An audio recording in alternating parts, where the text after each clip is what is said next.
sini kami dari kelompok 10 akan mempresentasikan hasil diskusi kami pada mata kuliah Pendidikan Masyarakat, di mana materi kami yaitu kritik isu-isu dan permasalahan dalam pendidikan luar sekolah. Sebelum kami memulai presentasi kami, izinkan kami memperkenalkan diri. Saya Sahara Amalia Nasution sebagai moderator, kemudian ada Saudari Opi Gisani Pritania Borupurba sebagai pemateri pertama, Ivana Silalahi sebagai pemateri kedua, dan Enisa Simamora sebagai pemateri ketiga. Baik, kepada Saudari Opi Gisani Pritania Borupurba sebagai pemateri pertama dipersilahkan untuk menyampaikan materinya. Baik.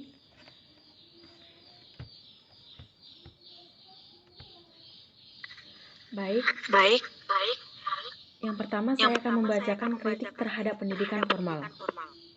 Salah satu faktor yang mendorong perkembangan pendidikan luar sekolah adalah munculnya berbagai kritikan terhadap kelemahan pendidikan sekolah.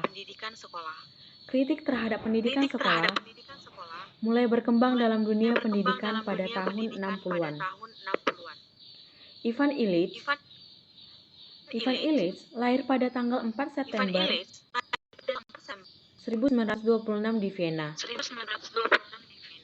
Austria, dan meninggal pada tanggal 2 Desember 2002. Ia adalah seorang filsuf dan kritikus lembaga budaya barat. Kritik Ivan Illich terhadap pendidikan formal, yaitu Illich menggambarkan bahwa sekolah itu memonopoli pendidikan dan lebih menitik beratkan produknya berupa lulusan yang hanya didasarkan penilaian dengan menggunakan angka dalam ijazah. Dan ia menganggap bahwa proses pendidikan sekolah itu didominasi oleh para guru yang dapat merampas harga diri peserta didik dan membatasi perkembangan setiap peserta didik. Ia juga beranggapan bahwa lulusan pendidikan cenderung akan bekerja sebagai buruh.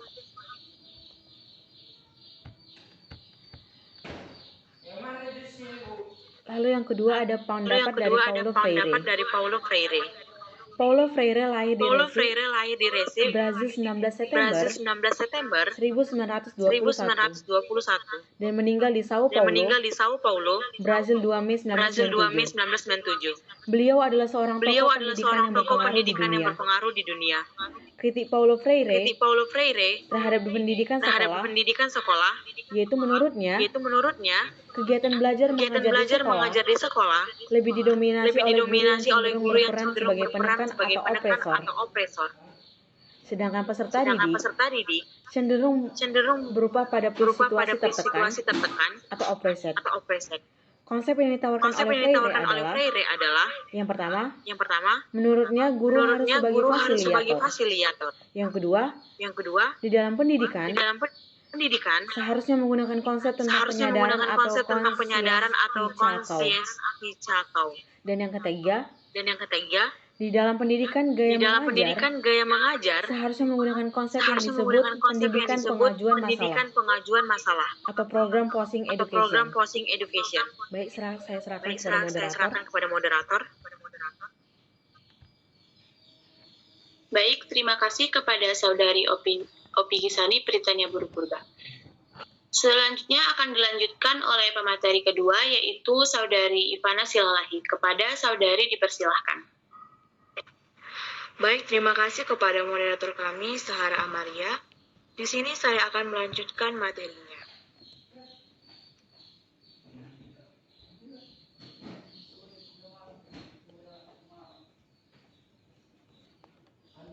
Kepada Opi, tolong digeser dong slide-nya.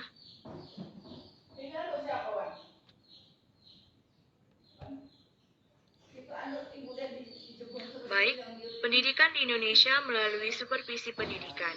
Beberapa indikator yang membuat mutu pendidikan di sekolah rendah, beberapa di antaranya yaitu 1. Sarana fisik kurang berkualitas, yang dimana peralatan dan sistem teknologi informasi komunikasi yang kurang memadai di sekolah, terutama pada lab laboratorium yang ada di sekolah yang tidak memenuhi standar. Kemudian, ketidaklengkapan buku di perpustakaan.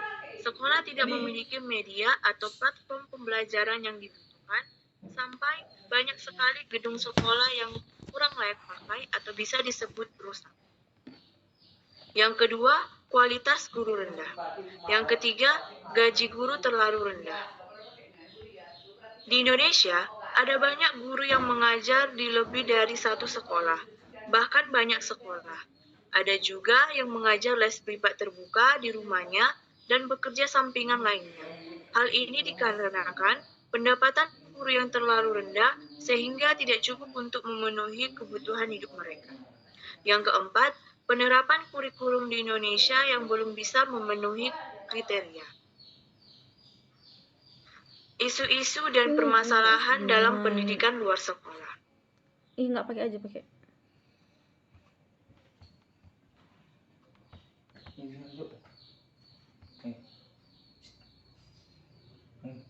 Pendidikan luar sekolah sebenarnya bukanlah barang baru dalam bahasa, budaya, dan peradaban manusia. Pendidikan luar sekolah telah hidup dan menyatu dalam kehidupan setiap masyarakat jauh sebelum muncul dan memasyarakatkan sistem persekolahan. Pendidikan luar sekolah lahir dari konsep pendidikan seumur hidup, di mana kebutuhan akan pendidikan tidak hanya pada pendidikan persekolahan atau pendidikan formal saja, dan pelaksanaannya lebih ditekankan pada keahlian dan keterampilan dalam suatu bidang tertentu. Hal senada diungkapkan oleh Charles dalam Surajat bahwa suatu program pelatihan yang diarahkan bagi orang-orang dewasa akan bermanfaat bila program pelatihan dapat dilaksanakan dalam suatu kebutuhan bagi mereka, dan mereka harus berpikir berbagai suatu cara untuk memecahkan dirinya sendiri. Baik, materi selanjutnya saya serahkan kepada moderator Sahara Amalia. Baik, terima kasih kepada Saudari Ipana Silalahi. Selanjutnya akan dilanjutkan oleh pemateri ketiga, yaitu Saudari Enisa Simamora. Kepada Saudari dipersilakan. Baik, terima kasih kepada moderator. Di sini saya akan melanjutkan materi berikutnya. Permasalahan di pendidikan luar sekolah. Fakta di lapangan menunjukkan bahwa pelaksanaan penyelenggaraan pendidikan luar sekolah mengalami beberapa permasalahan yang masih menghadang, yaitu 1. Pendidikan luar sekolah belum mendapatkan pemahaman dan perhatian yang proporsional dengan pendidikan sekolah, baik berkenaan dengan peraturan regulasi maupun anggaran, sehingga pemerataan pelayanan pendidikan luar sekolah bagi masyarakat di berbagai daerah belum dapat dilaksanakan secara optimal. Yang kedua, masih terbatasnya jumlah dan mutu tenaga profesional pada institusi pendidikan luar sekolah di tingkat pusat dan daerah dalam mengelola pendidikan luar sekolah. Yang ketiga, masih terbatasnya sarana dan prasarana pendidikan luar sekolah, baik yang menunjang terselenggaranya maupun proses pembelajaran pendidikan luar sekolah.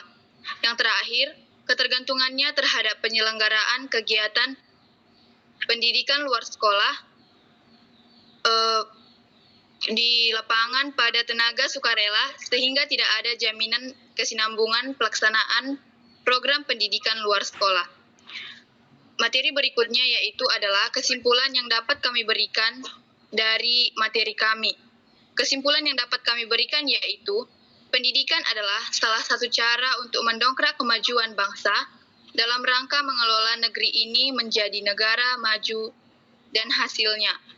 Solusi terhadap rendahnya sumber daya manusia ini berkaitan erat dengan potret sistem pemerintahan daerah yang desentralisasi, pemberdayaan warga masyarakat sebagai motor penggerak pendidikan di samping pemerintah, seperti penyelenggara pendidikan luar sekolah, dan strategi-strategi yang diterapkan untuk memajukan sumber daya manusia tersebut. Berikutnya saya serahkan kepada moderator. Baik, terima kasih kepada pemateri yang telah menyampaikan materi pada presentasi kali ini. Cukup sekian presentasi yang dapat kami sampaikan dari kelompok 10.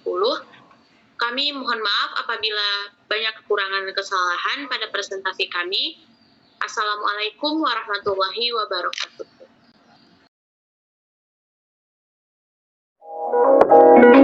Thank you.